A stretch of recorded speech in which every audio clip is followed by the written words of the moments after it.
Merci à Guillaume et à toute l'équipe d'avoir conduit dans ces temps et on aura l'occasion de pouvoir louer Dieu ensemble suite après cette prédication que je veux être véritablement une source de bénédiction pour nous ce matin. Alléluia, merci encore à l'équipe de louange. Je pense que c'est important déjà de se rassembler, mais surtout de chanter Dieu, de le louer, de le bénir. Non seulement ça nous fait du bien, mais je pense que le Seigneur est aussi content, si on peut le dire ainsi, que nous puissions le louer ensemble. Et du coup, dans la même lignée que le dernier chant que Guillaume a chanté avec l'équipe de louange, je voulais partager justement sur le fait de suivre Jésus, mais coûte que coûte. Et il y a un exemple, ou plutôt un contre-exemple, ou une contre-exemple de cela, et qui est pour nous signe aussi, en tout cas Jésus l'a enseigné comme un signe et une exhortation pour ces temps de la fin, des temps difficiles. C'est-à-dire que suivre Jésus va certainement nous coûter. Et Jésus va dire, souvenez-vous de la femme de Lot. Souvenez-vous de la femme de Lot. C'est dans Luc 17, verset 32, mais on va lire à partir du verset 26. Luc 17, verset 26. On va voir que cette femme a quitté Sodome et Gomorrhe, on peut le dire, a quitté le monde que Dieu va détruire, mais elle n'est pas allée jusqu'au bout. Et s'est arrêtée en chemin. Et il y a aussi, malheureusement, un jugement spécifique pour ceux qui ne suivent pas jusqu'au bout.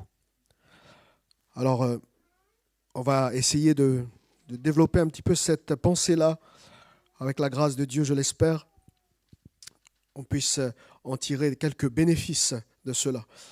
Luc 17, verset 26, « Ce qui arriva du temps de Noé arrivera de même au jour du Fils de l'homme. Les hommes mangeaient, buvaient, se mariaient et mariaient leurs enfants, jusqu'au jour où Noé entra dans l'arche, le déluge vint et les fit tous périr. Ce qui arriva du temps de Lot arrivera pareillement. Les hommes mangeaient, buvaient, achetaient, vendaient, plantaient, bâtissaient. Mais le jour où Lot sortit de Sodome, une pluie de feu et de soufre tomba du ciel et les fit tous périr. Il en sera de même le jour où le Fils de l'homme paraîtra, en ce jour-là, que celui qui sera sur le toit et qui aura ses effets dans la maison ne descende pas pour les prendre, et que celui qui sera dans les champs ne retourne pas non plus en arrière. » Et là, il y a ce texte, un petit peu une parole de Jésus qui va venir se greffer dans ces exhortations, comme si il y a quelque chose en plus qu'il aimerait rajouter. Il dit, « Souvenez-vous de la femme de Lot. Celui qui cherchera à sauver sa vie la perdra, et celui qui la perdra la retrouvera. Je vous le dis, en cette nuit-là, de deux personnes qui seront dans un même lit, l'une sera prise et l'autre laissée. De deux femmes qui moudront ensemble ou travailleront ensemble, l'une sera prise et l'autre laissée. De deux hommes qui seront dans un champ, l'un sera pris et l'autre laissé. » Les disciples lui dirent, « Où sera ce Seigneur ?» Et il répondit, « Où sera le corps ? Là s'assembleront les aigles. Amen. » Je pense qu'il est important, c'est rare, de la bouche de Jésus, deux fois il a utilisé l'expression « souvenez-vous ». Souvenez-vous, deux fois seulement. La première fois, dans l'évangile de Jean, il dit aux disciples « Souvenez-vous de la parole que je vous ai dite ». Il dit notamment « Celui qui s'abaisse sera élevé, celui qui s'élève sera abaissé ». Et la deuxième fois où Jésus utilise le « souvenez-vous », c'est pour la femme, se souvenir de la femme de Lot. Et j'ai trouvé ça assez intéressant que les apôtres vont l'utiliser après. Mais Jésus l'a utilisé que deux fois. Et en grec, c'est le mot mnémonuéo. Je l'ai bien prononcé. De toute façon, je ne fais pas de grec. Mais c'est garder à l'esprit. Ou envoyer des signaux à notre esprit que ça, il ne faut pas oublier. Parce qu'on peut, comme les gens de Sodome et les gens à l'époque de Noé, c'est pas interdit de faire des projets, de bâtir, de planter, de se marier et de marier nos enfants, etc. Mais garder à notre esprit des choses essentielles. Je dis souvent, et surtout particulièrement à la jeunesse, que c'est bien de faire des projets pourvu que Dieu soit dans l'équation. Parce que Dieu va toujours rappeler à notre esprit les choses essentielles. Il peut arriver que dans nos projets, autour d'une chose essentielle peut se greffer d'autres choses qui ne sont peut-être pas essentielles, mais qui ne sont pas interdites. Mais Dieu va nous rappeler des choses essentielles, et du coup, c'est important de mettre Dieu dans l'équation de nos projets. Souvenez-vous, gardez à l'esprit, rappelez à votre esprit. Il peut arriver qu'on oublie, par exemple, on va oublier cette prédication, certainement, parce que quand on vieillit, la mémoire, etc., ça ne va pas trop, quoi. Mais spirituellement, garder à l'esprit, c'est comme les 5 vierges sages. Ça veut dire que les 10 vierges, dans Matthieu 25, vous connaissez l'histoire, les 10 vierges vont toutes s'assoupir, ils vont toutes dormir. Mais les 5 vierges sages, eux, elles avaient de l'huile. Les 5 autres n'en avaient plus. On n'en avait pas assez. Et c'est dans ce sens-là de garder à l'esprit, dans ce sens spirituel-là. Ça veut dire que même si nous oublions, humainement parlant, l'Esprit de Dieu, parce que nous entretenons une relation avec lui, une relation avec le Christ, l'Esprit de Dieu va venir rappeler à notre esprit les choses essentielles, les choses importantes. Et le jour où Jésus-Christ va revenir, eh bien ces choses-là, comme les vierges sages, eh bien nous les aurons pris pour acquis et ça va nous servir. Alors souvenez-vous de la femme de Lot. Il ne s'agit pas de faire une minute de silence pour la femme de Lot qui est décédée. Mais mnémonuéo, ça veut dire aussi de garder à l'esprit ce récit de l'histoire de la femme de Lot est important pour nos vies. D'ailleurs, les récits de la Bible, la Bible n'est pas un conte de fées. Les récits doivent nous servir aujourd'hui. On doit en tirer un enseignement applicable pour notre vie chrétienne. Ça ne sert à rien de retenir des histoires bibliques si on ne les applique pas, on est bien d'accord. Cependant, souvenez-vous de cette femme, Genèse 19. Vous pouvez déjà ouvrir dans votre Bible Genèse 19. Je ne vais pas rappeler l'histoire de cette femme. En tout cas, juste quelques paroles. Parce que Jésus nous dit quand même de nous souvenir de cela. Et ça va dans le sens de suivre Jésus, mais de suivre Jésus coûte que coûte. Sinon, on risque de terminer comme cette femme. Du coup, l'histoire de Lot, mon premier point, c'est que l'histoire de la femme de Lot, nous prépare pour l'avenir. Cette histoire doit nous préparer pour l'avenir. Déjà pour la vie présente, pour les appliquer dans notre vie quotidienne, mais pour nous préparer sur ce qui va arriver. C'est d'ailleurs dans ce contexte que Jésus parle de la femme de Lot, dans un contexte de persécution, des moments difficiles.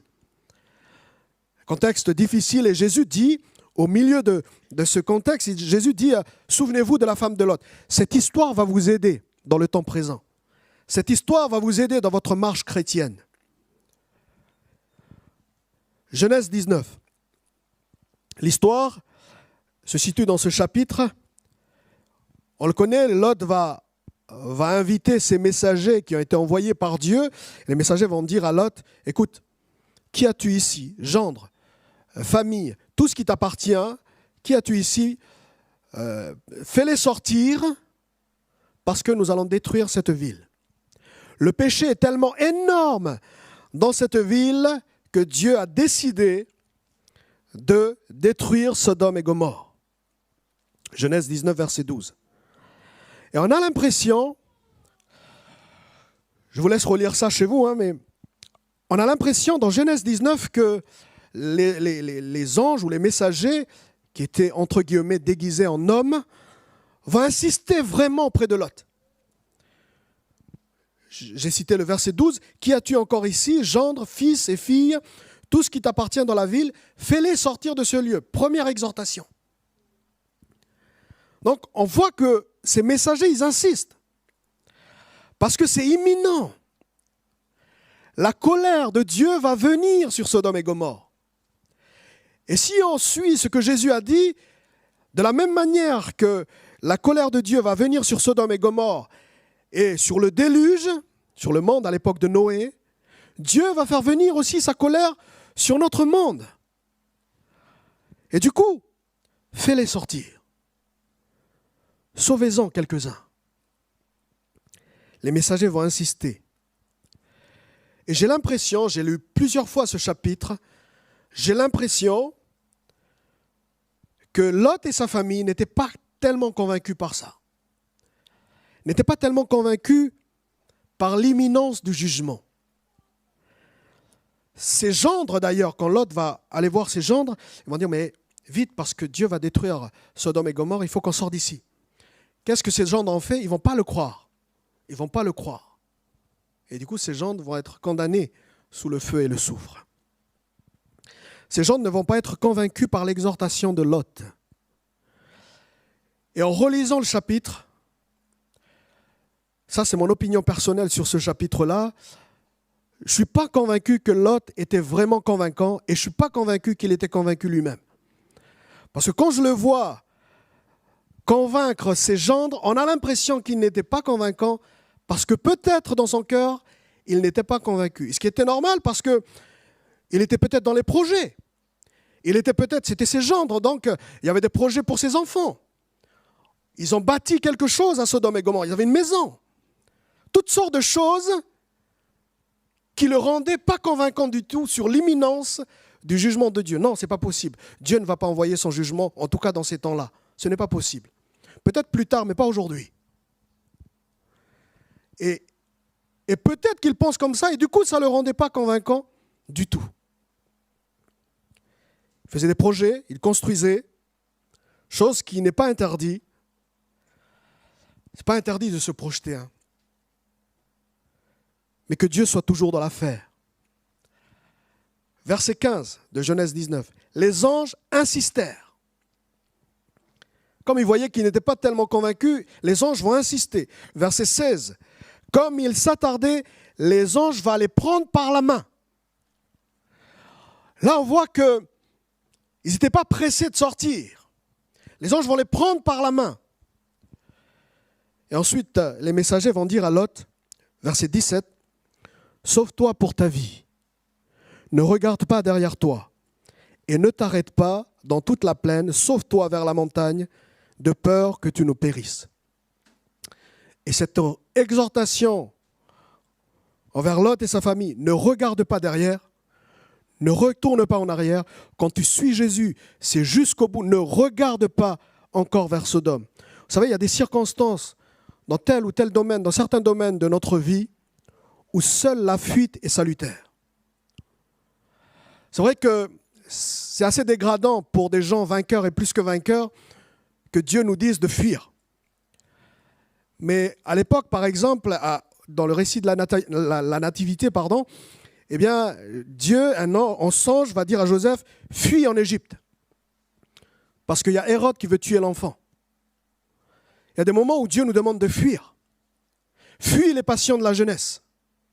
Paul va dire à Timothée, fuis ces choses. Il y a des domaines de notre vie où Dieu ne nous demande pas de combattre. Dieu nous demande de fuir, c'est-à-dire de prendre position. De nous éloigner de certaines choses, de certaines influences néfastes qui peuvent nous coûter très très cher. Se sauver, fuir l'amour de l'argent, par exemple, les passions de la jeunesse. Bref, il demandait à Lot et sa famille, sauve-toi pour ta vie. Tout fut détruit. Le feu et le soufre tombèrent sur Sodome et Gomorrhe. J'ai trouvé une précision dans ce texte, verset 25, même les plantes.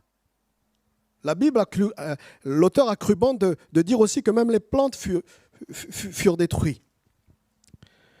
Comme pour dire que même le sol a été maudit à cause de leur péché. Vous vous souvenez quand Dieu a dit à Adam, au moment où il a exhorté de ne pas prendre le fruit défendu, il a dit, mais le sol sera maudit à cause de toi. Vous savez, notre péché, quand nous péchons, ça ne nous atteint pas que nous, personnellement. Ça atteint aussi notre entourage. Pour ce qui est de Sodome et Gomorrhe, ça a atteint même le sol, tellement c'était impur. Tellement cette ville-là a connu l'impureté, l'immoralité, toutes sortes de vices qui a contaminé même le sol. C'est-à-dire que même les choses bonnes, telles que les plantes, ont été contaminées par le virus de leur péché. Bref, notre péché n'a pas qu'une conséquence personnelle, mais aussi dans notre entourage. Du coup, la femme de Lot et sa famille, ses 2 filles, vont partir, vont commencer à partir. Ils étaient un petit peu obligés parce que les messagers commençaient à les forcer. Et la femme de Lot va regarder en arrière. Nabat, le mot en hébreu.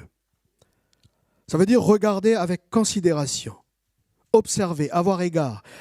Je fais un petit peu l'image, elle est en train de partir et la direction c'était vers la montagne et là elle s'est retournée et le mot Nabat, c'est le même mot que Dieu va demander à Abraham de compter les étoiles. Quand on compte quelque chose, eh bien on les regarde avec attention, on regarde avec calcul, on observe.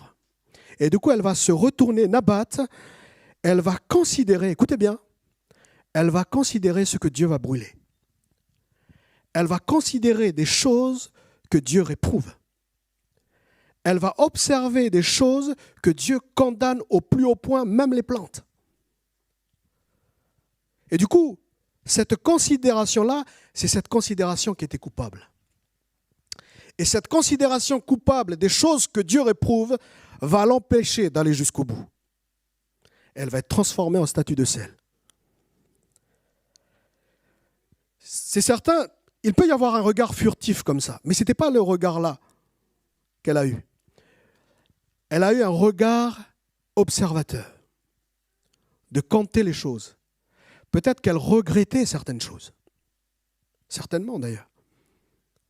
Et ce regard-là lui a coûté très cher. Et il y a certains regards, frères et sœurs, qui peuvent nous coûter très cher. Du coup, certaines fuites par rapport à ces regards vont nous être salutaires. Si nous ne regardons pas certaines choses ou si nous fuyons certaines choses, ça va être salutaire pour nous dans certains domaines. Et du coup, ce regard-là a coûté très cher. Avoir égard à ce qui va brûler. À quoi sert-il de considérer ce que Dieu va brûler un jour ? À quoi ça sert d'observer avec attention ou de compter comme des choses qui nous appartiennent vraiment, des choses qui vont partir, des choses qui vont brûler. Et malheureusement, parfois dans nos projets, dans nos décisions et dans nos choix de vie, même dans nos styles de vie, on peut avoir égard à ce qui va brûler un jour. Et ça peut nous coûter notre marche chrétienne, ça peut nous arrêter. Parce qu'on va regarder non pas ce que Dieu approuve, mais on va regarder ce que Dieu réprouve, et même réprouve au plus haut point. Et ça, pour marcher avec Dieu jusqu'au bout, il va falloir se détacher de certaines choses, se séparer de certaines choses. Une tradition juive raconte, ce n'est pas doctrinal ce que je vais dire là, donc il n'y a pas besoin de le retenir, mais une tradition juive raconte que la femme fut transformée car elle a croisé les yeux de la fureur de Dieu. Au-delà de cette tradition, vous pouvez le croire ou pas, ce n'est pas un problème, mais elle a considéré ce que Dieu désapprouve. Elle a vu les regards désapprobateurs, si je peux me permettre cette expression-là, de Dieu. L'erreur de cette femme, et peut-être l'erreur qu'on pourrait avoir, c'est de penser qu'il y a certaines choses que Dieu va récupérer dans le monde. Oui, Dieu ne peut pas condamner ça. Dieu ne peut pas faire venir aujourd'hui le jugement sur le monde. Ce n'est pas possible. Le prophète Ésaïe va dire que les pensées de Dieu ne sont pas vos pensées. Autant les cieux sont éloignés de la terre, autant les pensées de Dieu sont au-dessus de nos pensées. Ne commettons jamais l'erreur, au grand jamais, de penser que Dieu pense comme nous. Il peut arriver que dans nos pensées, on puisse croire. Ce n'est pas possible que Dieu puisse réprouver ça. Ce n'est pas possible que Dieu condamne ça. Non, sa pensée, c'est dans l'Écriture. Et il nous faut voir dans l'Écriture ce que Dieu condamne. Il nous faut voir dans l'Écriture ce que Dieu ne condamne pas. C'est ça qui va aiguiller notre pensée. Ce n'est pas notre propre pensée. Ce n'est pas notre éducation ou notre culture. Comment savoir la pensée de Dieu? C'est dans l'Écriture. Et du coup, comment savoir ce que Dieu condamne une chose? Il suffit de voir avec l'aide de Dieu, du Saint-Esprit, dire mais ça, Dieu condamne. Et je ne dois pas, à mon humble, à mon, comment dirais-je, à mon opinion personnelle, dire que Dieu ne condamne pas, puisque dans l'Écriture, Dieu condamne. Bref, au-delà de cette tradition juive, il ne nous faut pas considérer ce que Dieu ne considère pas. Penser que Dieu pourrait récupérer certaines choses dans ce qu'il a brûlé. Vous savez, admettons, vous rentrez du culte, et là, il y a vos maisons qui brûlent. Bon, je ne vous le souhaite pas, ce n'est pas une prophétie, hein, mais vous allez vite récupérer certaines choses. Pour certains, ça va être les papiers, pour d'autres. Mais les choses qui sont pour vous essentielles, vous allez devoir laisser certaines choses. Ça, c'est pour des incendies humains. Mais quand Dieu a décidé de brûler, il n'y a rien à récupérer. Quand Dieu a décidé de brûler le monde, quand vous lisez l'Apocalypse, un tiers de l'humanité, etc., ça veut dire que quand Dieu a décidé de brûler, là, il n'y a plus rien à récupérer. Du coup, il n'y a plus rien à récupérer en arrière. Il faut aller de l'avant. Il faut aller à la montagne. Il n'y a pas besoin de Nabat, de retourner vers le monde parce qu'il n'y a plus rien à faire là-bas. Ne regrette pas ta vie passée avant ta conversion. Ne regrette pas ta vie passée d'immoralité et de péché avant ta conversion parce que la vie, elle est sur la montagne. Il n'y a plus rien à récupérer dans le monde. Ta réputation, ta renommée, etc. Tout ce qui est du monde, il n'y a plus rien à récupérer. Sauf les âmes comme Lot. Les âmes, là, il faut les récupérer, il faut les sauver. Mais quand Dieu a décidé de brûler, il n'y a plus rien à faire. Le jugement de Dieu est tombé sur Sodome et Gomorrhe. Et l'erreur de cette femme, c'était de penser que quelque chose du monde pouvait être sauvé.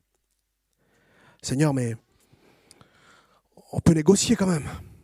On peut négocier, on peut négocier. Il y a des choses qu'on peut récupérer et les mettre dans mon cœur. Il y a des choses que je peux encore négocier dans mon cœur. Je peux encore entretenir cette relation-là. Je peux encore entretenir ce vice-là, ce péché-là, etc.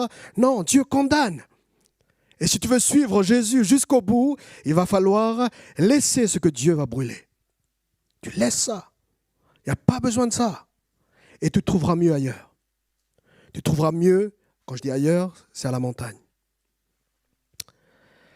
Souvenez-vous de la femme de Lot. La femme de Lot, dans la suite du verset, souvenez-vous de la femme de Lot, il dit « Celui qui cherchera à sauver sa vie la perdra. » Et celui qui la perdra, dans d'autres évangiles, il dit « Celui qui la perdra à cause de moi, la retrouvera. » La femme de Lot a cherché à sauver sa vie. Elle était sauvée de la destruction de Sodome et Gomorrhe, mais elle n'était pas sauvée. Elle n'était pas sauvée, de son renoncement à soi-même. Elle a été sauvée de Sodome et Gomorrhe, mais elle n'a pas renoncé à Sodome et Gomorrhe. Pour elle, Sodome et Gomorrhe est encore dans son cœur. Et du coup, et là j'ai réfléchi là-dessus, sur le fait que j'ai trouvé intéressant, Dieu a détruit Sodome et Gomorrhe du feu et du soufre, mais pas du sel. Le sel est venu que sur la femme de Lot. Et cette différenciation de jugement m'a intéressé pour que je puisse réfléchir un petit peu là-dessus. Pourquoi Dieu n'a pas envoyé le soufre aussi sur la femme de Lot? Pourquoi sur la femme de Lot, Dieu n'a-t-il pas aussi envoyé le feu et le soufre? Si elle voulait la condamner ou la juger, autant être, comment dirais-je, autant ne pas faire de différence avec Sodome et Gomorrhe. Pourquoi faire cette différence? Le feu et le soufre sur Sodome et Gomorrhe et le statut de sel sur la femme de Lot. Et je pense que c'est pour ça que Jésus dit, souvenez-vous de la femme de Lot. Jésus n'a pas dit, souvenez-vous de Sodome et Gomorrhe. Jésus a dit, souvenez-vous de la femme de Lot, parce que son jugement qui est arrivé sur elle et que sur elle, c'est un exemple, ou plutôt une histoire pour nous, pour retenir. Pourquoi le sel? Pourquoi le statut de sel sur cette femme? D'une, parce qu'elle était déjà sortie de Sodome et Gomorrhe, donc elle n'a pas eu à être jugée de feu et de soufre. Mais pourquoi cette différence? Il y a une notion de durée. Le sel symbolise, aussi bien physiquement que spirituellement, une notion de durée.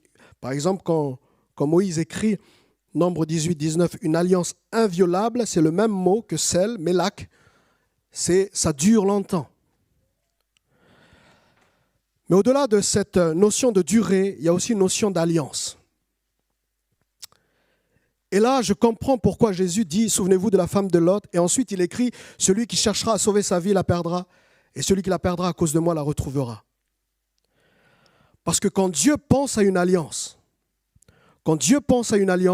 c'est une alliance totale, sans compromission.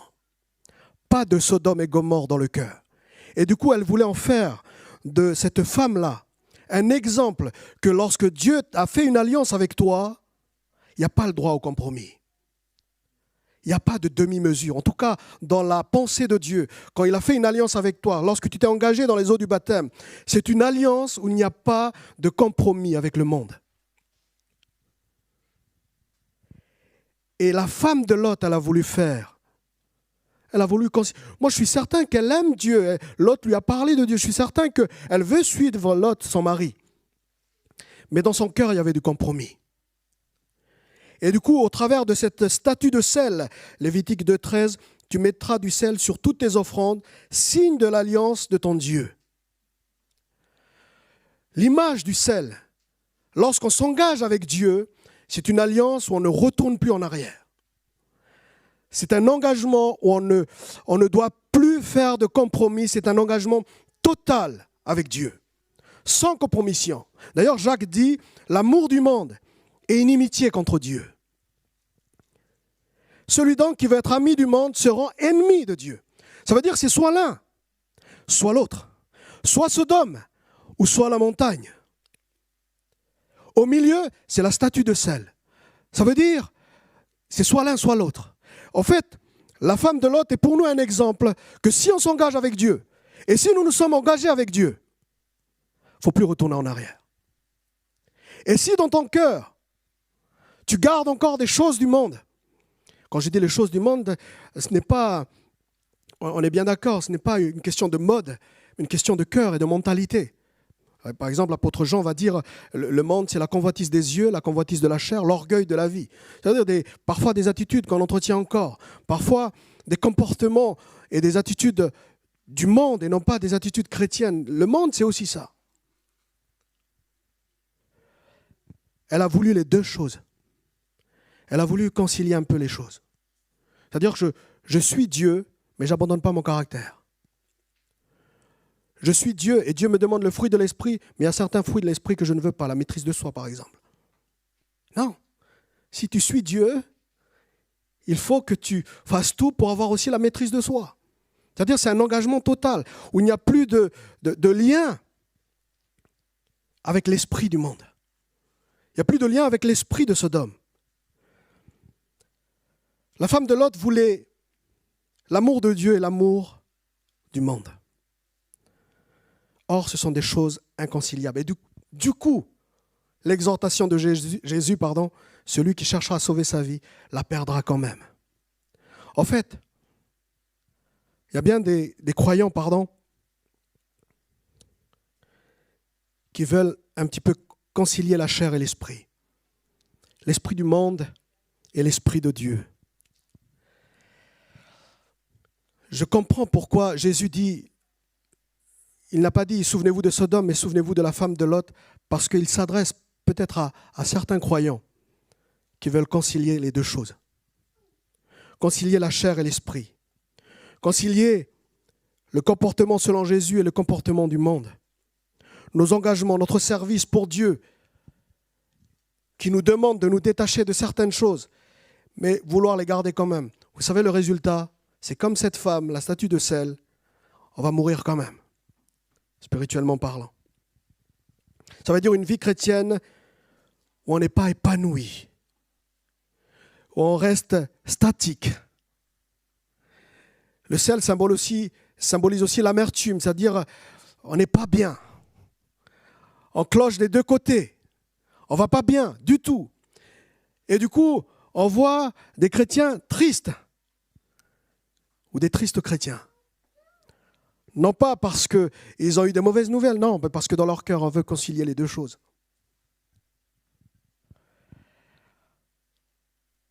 Si tu veux gagner la vie en Christ, il y a un renoncement à ta vie. Renonce. Celui qui me suit, qu'il renonce à sa vie. Ensuite, j'ai envie de dire, mais il n'y a rien de plus normal que d'aimer sa vie. Voilà, on aime les gens qui nous entourent, etc. On aime notre vie, des projets, se faire plaisir, et faire plaisir en se faisant plaisir, etc. Mais l'enseignement spirituel de cette femme, c'est qu'elle était tiraillée des deux côtés. En fait, elle avait beaucoup de priorités. Elle était tiraillée des deux côtés. Et il ne s'agit pas d'un croyant, mais de la femme de Lot, l'image du chrétien tiède, le chrétien tiède que Jésus va vomir. Ça veut dire que même si ce n'est pas le jugement du soufre et de feu, c'est un jugement quand même. Un autre jugement, mais un jugement quand même. On ne peut pas concilier les deux choses. Un chrétien de non, un chrétien tiède, un chrétien qui ne veut pas changer son caractère, un chrétien qui campe sur ses positions, un chrétien qui porte encore de l'orgueil, de l'égoïsme, un chrétien qui n'accepte pas tout simplement à renoncer à sa vie pour la montagne, pour être disciple de Christ. En fait, en se retournant en Naboth, elle a trahi les inclinaisons de son cœur. En fait, Naboth, c'est physique pour elle. Mais aujourd'hui, dans les fins des temps, Naboth, c'est les inclinaisons du cœur. On peut être ici à l'église, on peut, faire des activités chrétiennes, mais les inclinaisons du cœur, Dieu les voit. S'il y a encore Sodome et Gomorrhe dans le cœur, des vices cachés, Dieu les voit. Et du coup, ce qui ne se voit pas, ça va se voir ailleurs dans l'apparence, c'est-à-dire une statue de sel. On voit dans sa vie qu'il n'y a pas de fruit de l'esprit, par exemple, et tout un tas de conséquences négatives dans sa chrétienté ou dans sa vie chrétienne. Un soldat de Christ occupe le terrain de la guerre spirituelle pour le royaume de Christ. C'est-à-dire, il va, je te suivrai.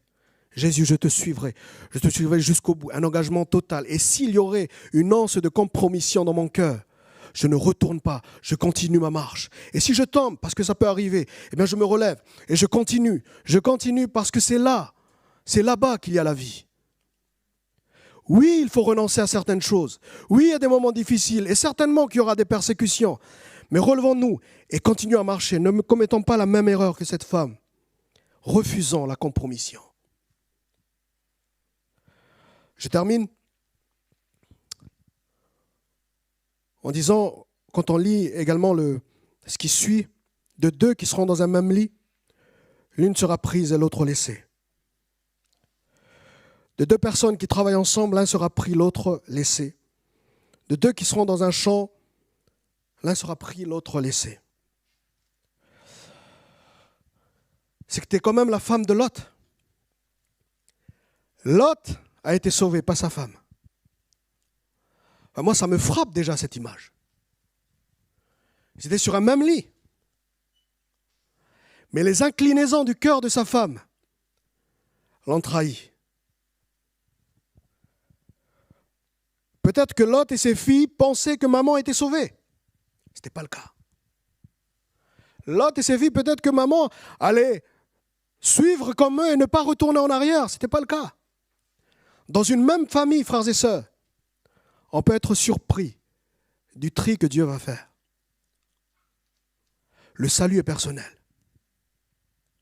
Le salut est personnel. Pour avoir grandi dans une famille chrétienne, si on ne donne pas son cœur à Dieu et si on ne suit pas Jésus jusqu'au bout, les autres vont être pris, toi tu vas être laissé. Et c'est très important, frères et sœurs, surtout dans ces temps-là, quand Jésus dit, souvenez-vous de la femme de Lot, ce n'est pas de la famille de Lot, c'est la femme de Lot qui est restée. Sa famille a été sauvée, sa femme est restée. Un tri se fera pendant la nuit. Un tri se fera pour celui qui a vraiment travaillé le jour. Dans le champ, dans une même ville, dans une même famille, dans un même lit, le tri se fera. En tout cas, selon les paroles de Jésus, qui a été écrit dans un contexte de persécution, des moments difficiles, c'est-à-dire des épreuves qui vont révéler les inclinaisons du cœur. En fait, l'heure de la tentation dont nous parle l'Apocalypse, l'heure de l'épreuve dont nous parle l'Apocalypse, ces épreuves-là sont là pourquoi ? Pour dévoiler les inclinaisons du cœur. C'est-à-dire ce que tu penses réellement. C'est-à-dire ton engagement envers Christ, ça va se révéler si elle est solide ou pas dans ces derniers temps. Dans les derniers temps que nous vivons, les inclinaisons de ton cœur, si tu as des compromis dans ton cœur, ça va se révéler aujourd'hui. Ça va se révéler dans les jours à venir, à cause des épreuves qui vont arriver, à cause de l'heure de la tentation. Et du coup, si tu as en toi ces inclinaisons-là, c'est le moment de se relever. C'est le moment de se détourner. C'est le moment de fuir ça. Sauvez-vous, disaient les apôtres, de cette génération perverse. Et allant vers la montagne. Lot et ses filles ont été sauvés, mais la mère a été arrêtée. Pourtant, elle a fait un bout de chemin déjà avec eux. Nous arrivons dans des temps où il y aura des choses difficiles. Je crois que Guillaume l'a dit tout à l'heure. À l'extérieur de l'Église comme à l'intérieur de l'Église, à l'extérieur de nous comme à l'intérieur de nous, des choses difficiles qui vont arriver. Mais ce sont des épreuves qui vont révéler notre cœur. Où en sommes-nous dans notre engagement avec Jésus ? Est-ce que je le suivrai partout ? Et du coup, est-ce que j'emmènerai aussi ma famille avec moi ? Il existe des croyants au statut de sel. Sel, symbole de l'amertume des croyants tristes qui ne vivent pas vraiment leur vie chrétienne, leur épanouissement dans la vie chrétienne, parce qu'ils sont bloqués. En fait, dans leur cœur, il y a les deux choses. Il y a le monde et l'Esprit de Dieu qui le pousse à abandonner cela, mais il ne le veut pas. Il ne veut pas renoncer. Bref. Je termine en répétant la parole de Jésus. Souvenez-vous de la femme de Lot. Qui a sauvé Lot ? Lot a marché, c'est vrai. Lot a marché, c'est vrai, avec ses deux filles. Mais ce qui a sauvé Lot, c'est un chapitre plus loin, un chapitre en avant, les chapitres précédents, c'est l'intercession d'Abraham. Abraham a aussi intercédé, une belle intercession, l'une des plus belles de l'Ancien Testament. Il va intercéder, il va dire à Dieu, mais est-ce que tu vas juger quand il y a 10 justes, etc., etc. Et Lot a été sauvé aussi grâce à l'intercession d'Abraham. Pourquoi je dis ça ? C'est parce que, frères et sœurs, ça m'est arrivé de tomber. Ça m'est arrivé d'avoir quelques inclinaisons comme la femme de Lot. Mais je me suis souvenu d'une chose. J'ai un intercesseur auprès du Père. Jésus-Christ, le médiateur entre Dieu et les hommes, intercède pour moi constamment. Ça ne veut pas dire, ça ne me donne pas l'autorisation de faire n'importe quoi et de continuer à me comporter comme la femme de Lot, mais ça m'encourage dans ma relation avec Christ. Je suis Dieu, oui, mais je suis surtout Jésus-Christ, le médiateur, mon intercesseur, mon avocat. Si j'ai tombé, il me pardonne quand je lui demande pardon.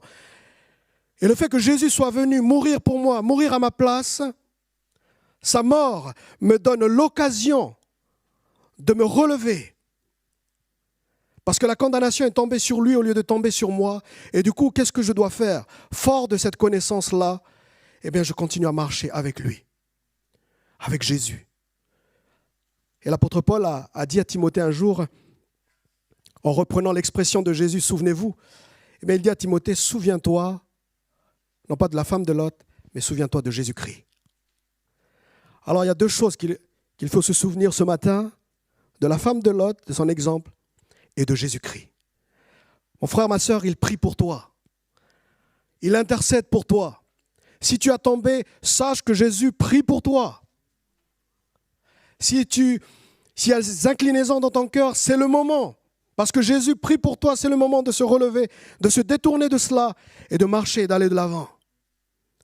Il y a Jésus, il y a le médiateur, il y a notre défenseur, il y a notre avocat, il y a notre consolateur.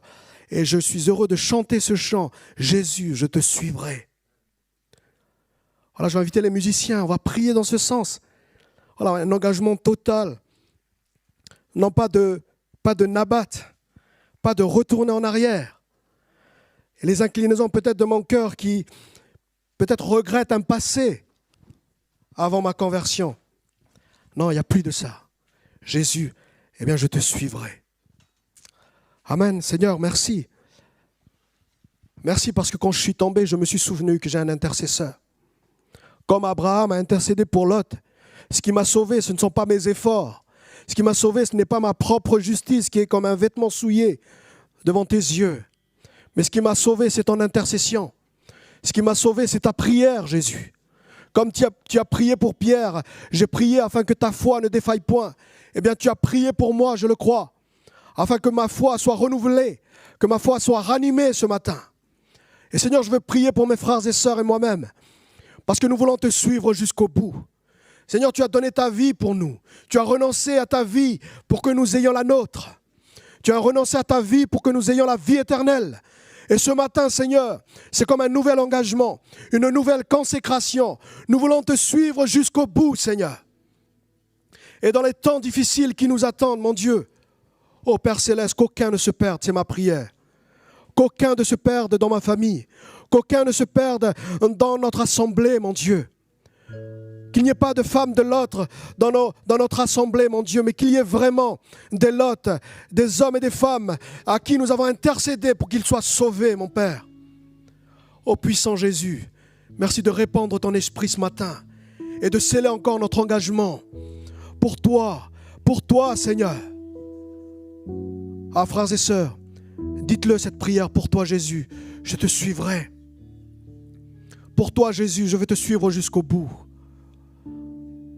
Et s'il y a encore des restes de Sodome dans mon cœur, viens les brûler. Viens les brûler au fond de moi-même, parce que je veux vivre pour toi. Alléluia, chantons avec nos bien-aimés. Alléluia, Jésus.